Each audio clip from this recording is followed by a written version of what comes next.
नमस्कार, मी डॉक्टर मच्छिंद्र बांगर, महाराष्ट्रातील आणि देशातील हवामान परिस्थिती संदर्भात ताजा अंदाज देणार आहे. आपल्याला माहिती आहे की आपण कालच ब्लॉग चॅनलच्या माध्यमातून परतीच्या मान्सून संदर्भात अंदाज जाहीर केलेला आहे. आज आपण एक त्याचाच भाग शेती माझी प्रयोगशाळेच्या माध्यमातून वेगळ्या अँगलमधून देणार आहोत. परंतु तो व्हिडिओ आपल्याला एक 2-3 तासाने आपल्याला येईल. परंतु त्याच्या अगोदर आपल्याला रेग्युलर व्हिडिओ देणं आवश्यक आहे आणि त्या दृष्टीने आपण हा व्हिडिओ थोडक्यामध्ये बनवतो. समोरील उपग्रही छायाचित्रामध्ये आपण बघतो की या ठिकाणी एक कमी दाबाचं क्षेत्र आहे. बंगालच्या उपसागराच्या उत्तरेला सिस्टम बनत आहेत, परंतु त्यामुळे या भागामध्ये काही वातावरणाची निर्मिती होते आपल्याला स्पष्ट दिसते. बाकी कोणत्याही प्रकारचा कमी दाब हा या ठिकाणी भारतीय हवामान खात्याकडून दाखवण्यात आलेला नाही. आपण जर देशातील 15 ऑगस्टपर्यंतची परिस्थिती बघितली तर 13% पाऊसमान पोहोचलं आहे. म्हणजे एकूण 87% पाऊस गेल्या 2.5 महिन्यामध्ये मान्सूनच्या पडलेला आहे. तीच बाब आपण जर प्रत्यक्ष महाराष्ट्राच्या आकडेवरून बघितली तर आपल्या लक्षात येईल की 4% घट ही कोकणामध्ये स्पष्ट दिसू लागली आहे. म्हणजे 96% पाऊस या ठिकाणी पडला आहे. 13% प्लस पाऊसमान दाखवलेलं आहे. म्हणजे 113% पावसाची आकडेवारी ही मध्य महाराष्ट्रामध्ये आहे. मराठवाड्यामध्ये 18%ची घट आता स्पष्ट झाली आहे. म्हणजे या ठिकाणी केवळ 82% पावसाची नोंद आहे. 16%ची घट ही विदर्भामध्ये आहे. म्हणजे या ठिकाणी 84% पाऊस पडलेला आहे. आणि एकूण महाराष्ट्राची स्थिती बघितली तर 97% पाऊस हा महाराष्ट्रामध्ये आतापर्यंत 15 ऑगस्टपर्यंत नोंदला गेला आहे. कालपर्यंत लातूर जिल्ह्यामध्ये 19% असल्यामुळे परिस्थिती वेगळी होती, परंतु आता तिथे बदललेली आहे. परभणी आणि नांदेड देखील 19 ते 18% घटीच्या जवळ आहेत. ही वाशिम देखील 17% घट आहे. हे सगळं बघता हे सगळेच जिल्हे आता पुन्हा एकदा रेड होणार आहेत. त्यामुळे तसं महाराष्ट्राचं चित्र आता सध्या तरी सामान्य नाही हे लक्षात घ्या. आकडेवारी जरी एकूण 97% समाधानकारक वाटत असली तरी प्रत्यक्षात महाराष्ट्रातील स्थिती ही बऱ्यापैकी अनेक जिल्ह्यांमध्ये दुष्काळी आहे. जवळपास आता 12 जिल्हे हे दुष्काळाच्या टप्प्यावर आहेत, तर आणखी 3 जिल्हे कोणत्याही क्षणी दुष्काळी टप्प्यावर पोहोचू शकतात. त्यामुळे 15 ते 16 जिल्ह्यांचा भाग हा दुष्काळी दाखवला जातोय, ही गंभीर बाब आहे. केवळ 5 जिल्ह्यामध्ये अतिरिक्त पाऊस दाखवण्यात आलाय. काल 15 ऑगस्टला महाराष्ट्रात काय परिस्थिती होती आपण हे जर बघितलं तर कोकणामध्ये काल पावसाळी परिस्थिती होती असं या ठिकाणी स्पष्ट होतंय. कोकणातील बऱ्याच भागामध्ये पाऊस झालेला आहे. मात्र उत्तर महाराष्ट्र, मध्य महाराष्ट्र, पश्चिम महाराष्ट्र, मराठवाडा आणि विदर्भात मात्र पावसाची नोंद झालेली नाही. थोडं काल जे काही वातावरण एक प्रकारचं वादळी होतं ते या ठिकाणी पाऊस देऊन गेलेलं आहे, मात्र ते आता कमजोर झालेलं आहे. त्यामुळे केवळ केरळपासून सुरतपर्यंत कोकण किनारपट्टीला, पश्चिम किनारपट्टीला पाऊस दिसतोय. बाकी देशात तुरळक ठिकाणी हलका ते मध्यम पाऊस झालेला आहे. 15 ऑगस्ट ते 22 ऑगस्टच्या दरम्यान विदर्भात चांगल्या प्रकारचं पाऊसमान राहू शकतं, हा CFS मॉडेलचा अंदाज आहे. CFS मॉडेलने वादळी प्रणाली विकसित होण्याचा अंदाज बंगालच्या उपसागरात दिला असून महाराष्ट्राच्या दिशेने हे वातावरण सरकल्यास विदर्भ मराठवाड्यात जोरदार पावसाळी परिस्थिती निर्माण होऊ शकते असे संकेत दिले आहेत. मुळातच हा अंदाज 22 ऑगस्टपासून 29 ऑगस्टपर्यंतच्या आठवड्याचा आहे. आपण जर ऑगस्टचा शेवटचा आठवडा 29 ऑगस्ट ते 5 सप्टेंबरपर्यंतचा अंदाज बघितला तर CFS मॉडेलने महाराष्ट्रात अतिशय उत्तम अशा प्रकारचं वातावरण दाखवलंय. म्हणजे एक नवीन कमी दाबाचं क्षेत्र महाराष्ट्रावर सक्रिय होऊ शकतं असा अंदाज व्यक्त केला आहे. GFS मॉडेलने आपण जर या ठिकाणी बघितलं तर कोकणमध्ये पावसाची शक्यता, पूर्व विदर्भात पावसाची शक्यता आज दाखवलेली आहे. तीच परिस्थिती थोड्याफार फरकाने 17 तारखेला दाखवलेली आहे.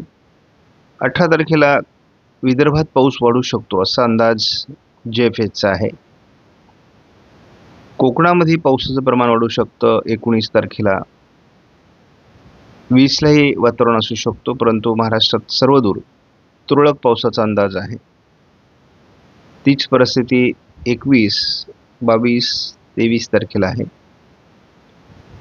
24 तारखेला पूर्व विदर्भात थोडं वातावरण वाढतंय, मात्र एकूण पावसाचं प्रमाण हे 25 तारखेपर्यंत कमीच दाखवण्यात आलं आहे.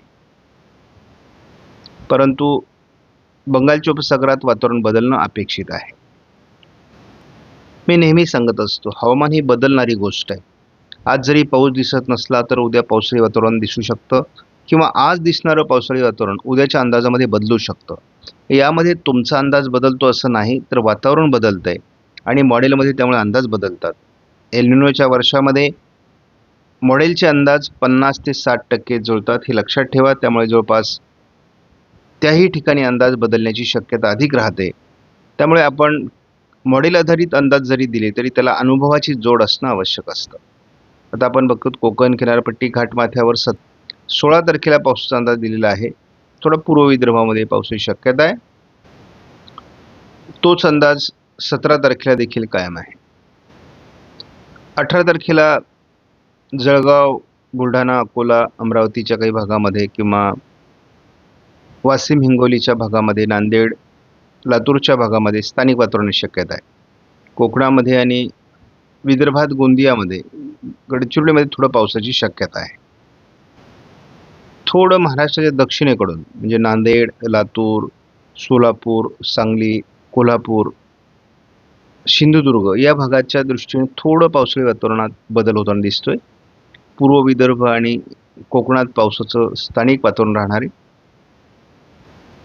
20 तारखेला एक कमी दाबाचं क्षेत्र पूर्व विदर्भाच्या उत्तरेकडून म्हणजे नागपूर, भंडारा, गोंदिया आणि अमरावतीच्या उत्तरेकडून एक सिस्टम जाण्याची शक्यता आहे.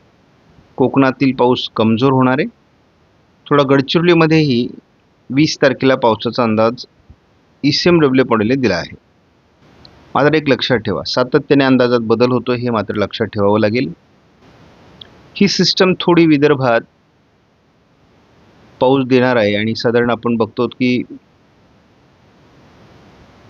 या ठिकाणी वाशिम, हिंगोली, अकोला, अमरावती, नागपूर, वर्धा, भंडारा, गोंदिया, चंद्रपूर, गडचिरोली, यवतमाळ या जिल्ह्यात 22 तारखेला पावसाची शक्यता आहे. कोकणातही पाऊस हलक्या ते मध्यम स्वरूपात घाटमाथ्यावर राहील. 23 तारखेलाही थोडं जळगाव, अकोला, अमरावती, वर्धा याच्या उत्तरेकडून पाऊस असण्याची शक्यता आहे. चंद्रपूर, गडचिरोलीमध्ये पावसाची शक्यता आहे. कोकण आणि घाटमाथ्यावर मात्र पाऊस सातत्य ठेवून राहील. 24 तारखेलाही घाटमाथ्यावर कोकणात हलक्या सरींची शक्यता आहे. जळगाव जिल्ह्यामध्ये, अमरावती, वर्धा आणि नागपूर जिल्ह्यामध्ये पावसाची शक्यता आहे. चंद्रपूर, गडचिरोलीमध्ये पावसाची शक्यता हलक्या स्वरूपात आहे. आता कमीदाब मध्य भारतावर येत आहेत, परंतु लक्षात घ्या पूर्व विदर्भातच त्याचा परिणाम होईल असं दिसतंय.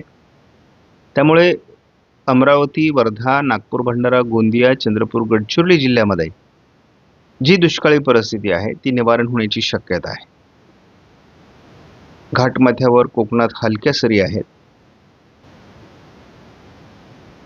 आपण या ठिकाणी बघतो अकोला, बुलढाणा, अमरावती, नागपूर, भंडारा, गोंदिया, वर्धा, यवतमाळ, चंद्रपूर, गडचिरोली या भागात कमी दाबाचं क्षेत्र 26 तारखेला असण्याची शक्यता आहे. त्यामुळे मुसळधार पाऊस या भागात काही ठिकाणी होऊ शकतो. उर्वरित महाराष्ट्रातली स्थिती आपण जर बघितली तर या जिल्ह्यांमध्ये पाऊस कुठेहीच समाधानकारक जवळपास 26 तारखेपर्यंत दाखवलेला नाही आहे.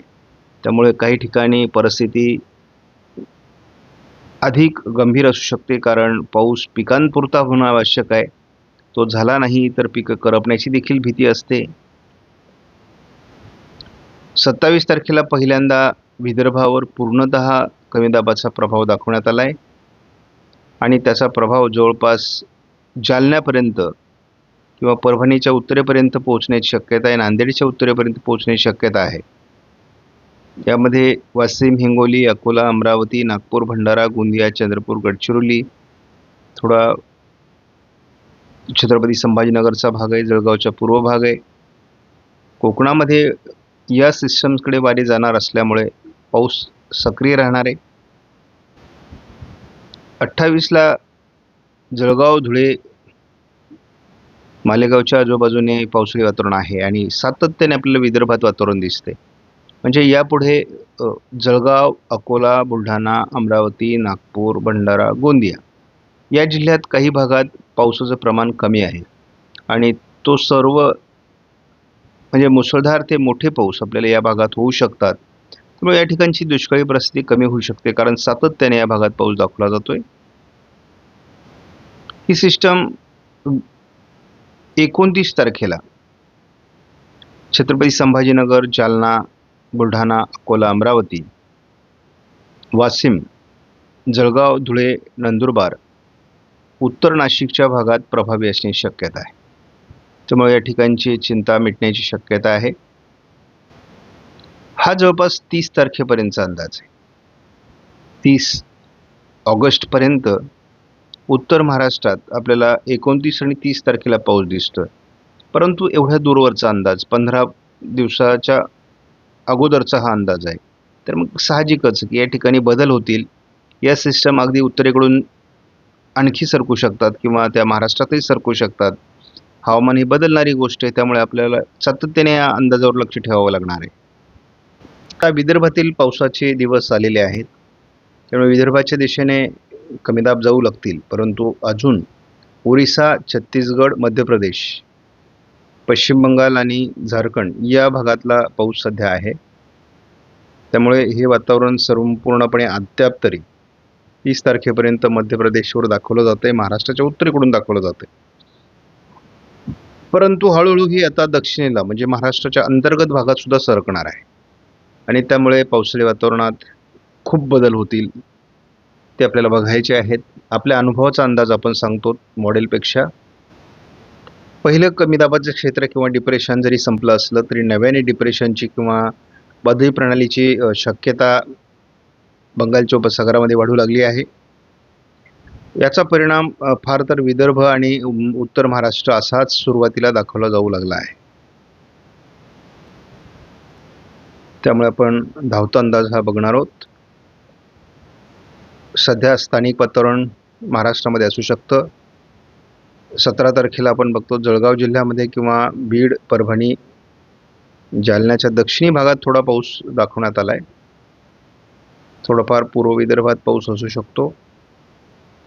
स्थानिक वातावरणाचा प्रभाव थोडा 18 तारखेला परभणी, नांदेड, बीड दक्षिण, लातूर, धाराशिव, सोलापूर, कोल्हापूर, सांगली या भागात आहे. घाटमाथ्यावर पावसाचं वातावरण सातत्याने राहील.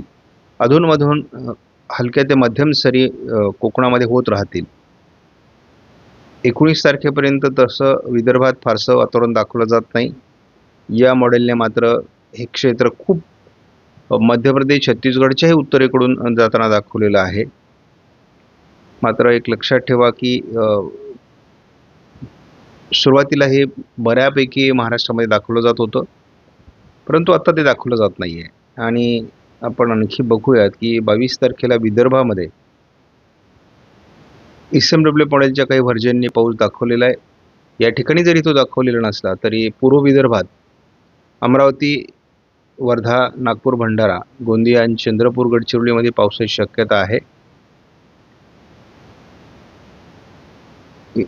त्यानंतर थोडं स्थानिक वातावरण अहिल्यानगर, बीड, छत्रपती संभाजीनगर, परभणी, नांदेड, यवतमाळ, वर्धा, चंद्रपूर, गडचिरोलीमध्ये 23 तारखेला दाखवलं जातं आहे. 24 तारखेला विदर्भात, पूर्व विदर्भात खास करून पावसाची शक्यता आहे. 25, 26 तारखेला पहिला प्रभाव हा महाराष्ट्रात या वादळी प्रणालीचा दाखवण्यात आला आहे. अंदाज सारखे बदलत आहेत हे आपण बघतात. मॉडेलचे अंदाज 50-60% सुद्धा जुळत नाही आहेत.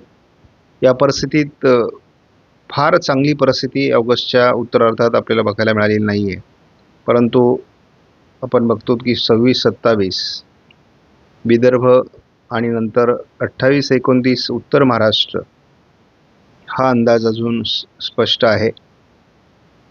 त्यामुळे आपल्याला उत्तर महाराष्ट्रामध्ये या सिस्टमचा प्रभाव 28-29ला बघायला मिळू शकतो, 30पर्यंत बघायला मिळू शकतो किंवा 30ला याचा प्रभाव कमी होतोय. परंतु 28-29 उत्तर महाराष्ट्र आणि 26-27 विदर्भ असं या वादळी प्रणालीचा प्रभाव दिसतोय. मात्र मुळातच हा जो भाग आहे या भागामध्ये याचा प्रभाव आहे. जसं जसं दिवस जातील तसं हे खाली खाली सरकण्याची शक्यता राहील आणि मग महाराष्ट्रातील पावसाळी परिस्थिती बदलेल असा आपला अंदाज आहे. आपण हा कोर झोन समजला जातो भारताचा. या ठिकाणी पाऊस होतोय आणि हा थोडा दक्षिणेला सरकला की महाराष्ट्रातली परिस्थिती बदलेल. आपणास व्हिडिओमधील माहिती महत्त्वपूर्ण वाटल्यास लाईक करा, शेअर करा, चॅनलला सबस्क्राईब करा. धन्यवाद. जय हिंद, जय महाराष्ट्र, जय बळीराजा.